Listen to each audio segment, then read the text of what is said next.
আমি আগেও বলেছি, এখনো বলি, এই নির্বাচনে তারা আওয়ামী লীগকে থাকতে দিচ্ছে না। বাট আনফর্চুনেট অথবা ফর্চুনেট যাই বলেন না কেন, আমি জানি না আপনি কি বলবেন, যাই বলেন না কেন, এই নির্বাচন আলটিমেটলি নিয়ন্ত্রণ করবে আওয়ামী লীগ। যদি আওয়ামী লীগ যদি বলে আমি ভোট দিতে যাবো না, কাউকে যেতেও দেবো না, সেটাও গভর্নমেন্টের জন্য একটা বিব্রত, ইলেকশন খারাপ হবে। আওয়ামী লীগ যদি বলে আমি সব ভোট অমুক জায়গায় দিয়ে দেবো, তাও দেখবেন ইলেকশনের রেজাল্ট অন্যরকম হয়ে যাবে। তাই কিন্তু যদি ভারতের তাকে টিকে রাখতে পারতো, তাহলে ভারত তাকে শেষ পর্যন্ত রক্ষা করতে পারলো না কেন? পারলো না কেন বলেন আপনি? ভারত যদি 14 বছর আওয়ামী লীগকে টিকে রেখে থাকে, তাহলে শেষে যে আওয়ামী লীগকে ভারত টিকে পারলো না কেন? বাংলাদেশের মানুষের ভাগ্য কি আসলে মানুষের হাতে রয়েছে, বাংলাদেশের মানুষের হাতে, নাকি এখনো পর্যন্ত বাইরের বিশ্ব নিয়ন্ত্রণ করছে? অথবা ভারতের বিভিন্ন গণমাধ্যমে এমনটি দাবি করা হচ্ছে যে তারেক রহমানের সম্বল মুক্তিযুদ্ধ এবং ভারত, অর্থাৎ ভারতের সঙ্গে একটা নেগোসিয়েশন হয়েছে, এমনটি দাবি করা হচ্ছে পরোক্ষভাবে। আপনি কি মনে করেন আসলে তেমনটাই, যে তারেক রহমান ভারতের সাথে কোনো ধরনের সমঝোতা করে বাংলাদেশে ঢুকতে পেরেছে এবং তার যে নিরাপত্তার ঝুঁকি ছিল সেটিও আমরা দেখছি যে সেই ঝুঁকির মধ্য তিনি এসেছেন, যদিও বাংলাদেশ সরকারের পক্ষ থেকে নানান ধরনের আয়োজন করা হয়েছে। আসলে ভারতের বিষয়টি কি, তারা কি চিন্তা ভাবনা করছে? ভারত কি চিন্তা ভাবনা করছে এটা হয়তো আমি মানে সরাসরি আমি জানবো না, কারণ ভারত তারা আমার সঙ্গে আলাপ করে এই কাজটা করে নাই। আর আমিও ভারতের সঙ্গে এমন কোনো যোগাযোগ রাখতে পারবো না যে আমি তোমরা কি চিন্তা করছো আমাকে বলো, আমি একটু শুনি। এটা হয় না। একটা বিষয় জানেন, সব সময় না এক ধরনের আপনার অদৃষ্টবাদী এক ধরনের চিন্তা ভাবনা মানুষের মধ্যে কাজ করে। মনে করেন আমার পার্শ্ববর্তী একটা দেশ, তারা বড় দেশ, আমরা ধরেই নেই তারা আমাদেরকে সবসময় কিছু সাজেশন দেয়, সেই সাজেশন যারা মানে তারাই চলে, এরকম কিন্তু হয়। এটা আমি অনেকদিন ধরেই বলি যে মানে পার্শ্ববর্তী একটা দেশ সে চাইলেই কি আমার, ধরেন আমার গ্রামের যে লোকটা যে ভোট দেয়, ধরেন যে লোকটা ভোট দেয়, এখন ভারতের সর্বোচ্চ ব্যক্তি কি গ্রামের লোকটাকে বলে দেয় যে তুমি ওই জায়গায় ভোট দিও না, ওই জায়গায় ভোট দাও? কি তারা বলে? আমি কিন্তু এভাবে দেখি জিনিসটাকে। আমি আগেও বহুবার বলা হয়েছে ভারত বাংলাদেশে আওয়ামী লীগকে রাখতেছে, আওয়ামী লীগকে টিকে রাখতেছে ভারত। আওয়ামী লীগ ভারত কিভাবে টিকে রাখতেছে এটা আমার কাছে ক্লিয়ার না কখনোই। পাকিস্তান কিভাবে টিকে রাখতেছে এটা আমার কাছে ক্লিয়ার না কখনোই। এটা আমি যেভাবে বুঝি আর কি, আমার হিসাবটা হলো কি, তারা একটা এনভায়রনমেন্ট ক্রিয়েট করে, তারা যে কাজটা করে একটা এনভায়রনমেন্ট ক্রিয়েট করে মানুষের মধ্যে একটা মানে আপনার হুজুগ তৈরি করার জন্য একটা এনভায়রনমেন্ট ক্রিয়েট করে, অথবা সরকার যারা চালায় রাষ্ট্র যন্ত্রকে তারা প্রভাবিত করতে পারে। মনে করেন ভারতের যে যারা প্রধানমন্ত্রী আছেন অথবা যারা নাকি পররাষ্ট্রমন্ত্রী আছেন, তারা আমাদের দেশের যে পররাষ্ট্র উপদেষ্টা অথবা আমাদের দেশের যে প্রধান উপদেষ্টা তাদেরকে প্রভাবিত করতে পারে, যদি প্রভাবিত হতে চায়, না চাইলে নাই। কিন্তু তারা আমার ভোটারকে প্রভাবিত করবে, তারেক রহমানের দেশে আসবে, ভারতের পারমিশন নিয়ে আসবে। এখন এগুলো আমি আজকে বুঝি না, ঠিক সত্যি কথা বলতে যে আমার কাছে এটা ক্লিয়ার না। তারেক রহমান যখন বলেন যে আমার আশাটা আমার ইচ্ছার উপর ডিপেন্ড করে না, তখন আমি বুঝি না সেটা কি বলতে চায় আসলে। যদি বলে যে আমি ভারতের পারমিশন ধরার, এখন যেটা বলা হচ্ছে যে উনি এটা বললেন কেন, তার মানে উনি ভারতের পারমিশন ছাড়া আসতে পারছিলেন, উনি ভারতের পারমিশন নিয়ে আসছেন, ভারত বলছে হ্যাঁ আপনি যান, অতএব সে আসছে। যদি আমি এটা ধরি, তাহলে তো তার বাকি জীবন তো ভারতের কাছে সবসময় জিম্মি হয়ে থাকবে। তো এইটা কি হয় নাকি রে ভাই? আমি না এইভাবে বুঝি না। হতে পারে যদি একদম করদ রাষ্ট্র হয় তখন হতে পারে, কিন্তু একটা সভরেন কান্ট্রি এটা কিভাবে হয় আমি জানি না। মিটিংটা কবে করলো, কোথায় করলো, কিভাবে করলো, টেলিফোনে করলো, হোয়াটসঅ্যাপে করলো, নাকি সিগনালে করলো, নাকি? আমি না এগুলো আসলে আমার কাছে ভাই ক্লিয়ার না। হইতে পারে আমি ছোট মানুষ। সেটি নয়, মানে বিষয়টা হচ্ছে যে আপনি যেটা বলছেন যে একটা আবহাওয়া সৃষ্টি করা, একটা পরিবেশ সৃষ্টি করা, সেই জায়গাগুলো থেকেই এই প্রশ্নগুলো উঠে আসছে। বা আওয়ামী লীগের সময় তো তাহলে তো আমরা কি বলবো যে না, ভারত আওয়ামী লীগকে এককভাবে প্রশ্রয় দেয়নি, বা ভারত এক চোখা দৃষ্টি অবলম্বন করেনি, করেছে তো এটা সত্য কথা। নইলে তো এই তিনটি নির্বাচন। আওয়ামী লীগ 14 বছর টিকে ছিল, এটা আওয়ামী লীগ নিজের ক্যারিশমায় টিকেছিল, এবং সেই ক্যারিশমাটাকে মানুষকে কথা বলতে দেবো না, মানুষকে ভোট দিতে দেবো না, কিছু করলে নিয়ে গুম করবো, এই যে কাজগুলো এগুলো অন্যায় ক্যারিশমা, এই ক্যারিশমা গুলো অন্যায়। কিন্তু তারা এইগুলো দিয়েই টিকেছিল। তাই কিন্তু যদি ভারতে তাকে টিকে রাখতে পারতো, তাহলে ভারত তাকে শেষ পর্যন্ত রক্ষা করতে পারলো না কেন? পারলো না কেন বলেন আপনি? ভারত যদি 14 বছর আওয়ামী লীগকে টিকে রেখে থাকে, তাহলে শেষে যে আওয়ামী লীগকে ভারত টিকে রাখতে পারলো না কেন? সব ধরনের খেলা তো সবসময় সফল হয় না, এটা তো আমরা জানি, তাই না? যেই রোনাল্ডো যে স্টাইলে তার যে গোল, খেলার দৃশ্যমান না, সেখানে যে আদৌ একটা খেলা চলছে, এটা আপনি গ্যারান্টি দিয়ে বলবেন কিভাবে? আপনি কিন্তু ধারণা করতেছেন। আমি ধারণা, ভারত কি করেছে শুনেন, আমি যেটা মনে করি ভারত কি করেছে, ভারত আওয়ামী লীগ গভর্নমেন্টকে সাপোর্ট দিয়েছে, তোমরা এগুলো করো, আমি কিছু বলবো না।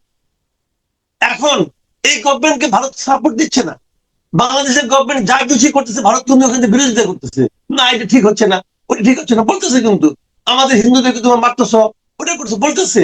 এতে কি হয়েছে? এতে কি আমাদের গভর্নমেন্ট পড়ে গেছে? গভর্নমেন্ট ভাই পড়ে না।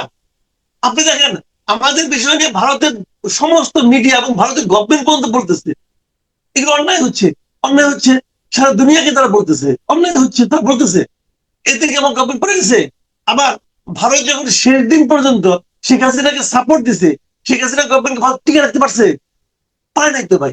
আসলে ক্ষমতাটা জনগণের কাছে, জনগণকে আপনি কিভাবে বুঝায় রাখছেন, জনগণ কিভাবে মানে কি অ্যাক্ট করতেছে তার উপর নির্ভর করে, এটা আমি এখনো মনে করি।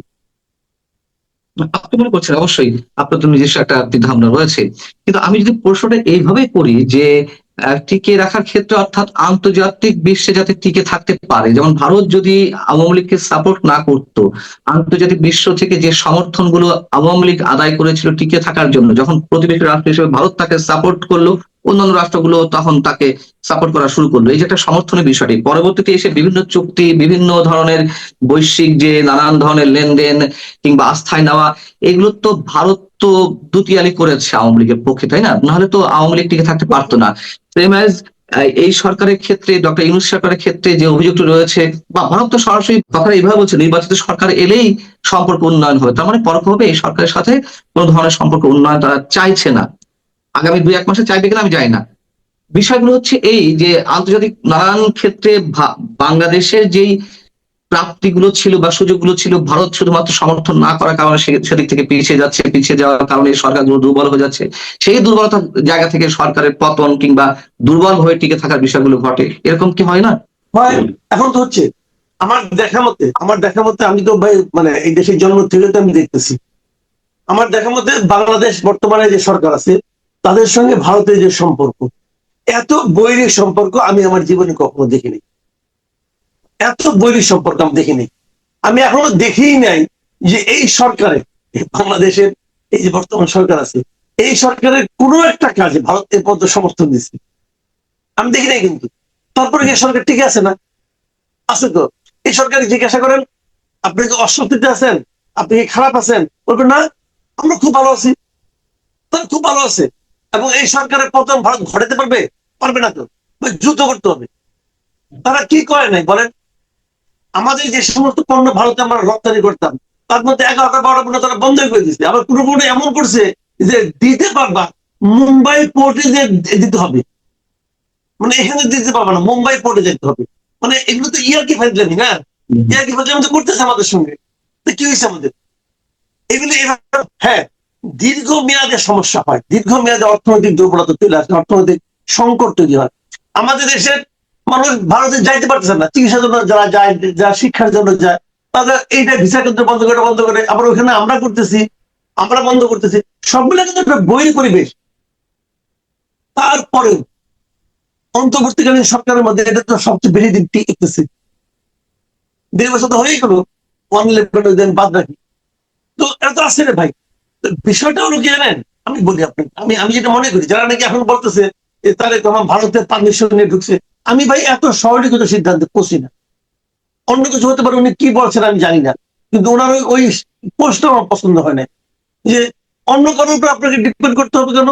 আপনি ভাই জনগণের নেতা, আপনি ডিপেন্ড করবেন জনগণের উপর। যদি জনগণের বাইরেও আপনি অন্য কোনো শক্তিকে জনগণের চেয়ে বেশি শক্তিশালী মনে করেন, তাহলে রাজনীতি করেন না, তাহলে তো আপনার আমি ভরসা করতে পারবো না। মাসুদ কামাল, আপনি যেটি বলছেন অবশ্যই ঠিক আছে কোথাও না কোথাও থেকে, কিন্তু প্রশ্ন তো রয়ে যায়, যেখানে তারেক রহমান নিজে পাবলিক করলেন ফেসবুক স্ট্যাটাসের মাধ্যমে যে তার ফিরে আসার বিষয়টি তার নিজের একান্ত ইচ্ছা অনিচ্ছার উপর নির্ভর করছে না, তাদের সঙ্গে তৃতীয় কোনো শক্তি বা তৃতীয় কোনো রাষ্ট্র জড়িয়ে রয়েছে। বাংলাদেশের রাজনীতি যে তৃতীয় শক্তি বা তৃতীয় রাষ্ট্রগুলো একেবারে খোলাখুলি ভাবে নগ্ন ভাবে তারা হস্তক্ষেপ করছে, তার আরো একটা উদাহরণ যদি দিই, সাবেক প্রধানমন্ত্রী শেখ হাসিনা একাধিকবার উচ্চারণ করেছেন যে 2001 সালের নির্বাচনের আগে যদি তিনি যুক্তরাষ্ট্রের গ্যাস চুক্তিতে বা ওই সংক্রান্ত প্রস্তাবে রাজি হতেন বা সেন্ট মার্টিন বিষয়ে নানান ধরনের প্রস্তাবে রাজি হতেন, তাহলে তাকে 2001 সালে নির্বাচনে ক্ষমতায় ফিরে আসতে সমস্যা হতো না। অর্থাৎ তিনি রাজি হননি বিধায় ওই রাতেই নাকি ভাগ্য নির্ধারণ হয়ে গেছিল। তাহলে এই যে তারেক রহমান, শেখ হাসিনা, তাদের যে বক্তব্য, এই বক্তব্যগুলোকে আমরা একেবারে অন্তঃসারশূন্য হিসেবে ধরে নেব, শুধুই পলিটিক্যাল বক্তব্য, নাকি বাস্তবতা কিছু আছে বাংলাদেশের নির্বাচন কেন্দ্রিক তৃতীয় রাষ্ট্রগুলো খেলা যে বিষয়গুলো? হ্যাঁ, বাস্তবতা কিছু অবশ্যই আছে, একদম যে নাই তা না। কিন্তু সেই বাস্তবতাটা কিসের উপর ভিত্তি করে হবে? ভিত্তিটা হলো জনগণ। দেখেন, শেখ হাসিনার সঙ্গে আমেরিকান গভর্নমেন্টের বিরোধটা শেখ হাসিনাই স্পষ্ট করেছেন আরো কয়েক বছর আগে, উনি ক্ষমতাচ্যুত হওয়ারও কয়েক বছর আগে। কিন্তু এটা কখন বাস্তবায়িত হতে পারলো? যখন জনগণ তার বিরুদ্ধে চলে গেল। যদি জনগণ তার পক্ষে থাকতো তাহলে এটা আপনি দেখতেন না। এখন জনগণ যখন তার বিরুদ্ধে চলে গেল, তখন অনেক দাবিদার চলে আসলো কিন্তু। তখন মানুষ খোঁজা শুরু করলো, এই কারণে হয়েছে, ওই কারণে হয়েছে, সেই কারণে হয়েছে। যখন কোথাও একটা বজ্রপাত হয়, আমি আপনাকে একটা এক্সাম্পল দিয়ে বলি। ধরেন বজ্রপাত হলো, কোনো কারণ টারণ কিন্তু নাই। বজ্রপাত, ভূমিকম্পের কি কোনো দৃশ্যমান কোনো কারণ আছে? নাই তো ভাই, হয়ে গেল। তারপরেও মানুষ কারণ খুঁজে যে বজ্রপাত তো হলো কেন, এত লোক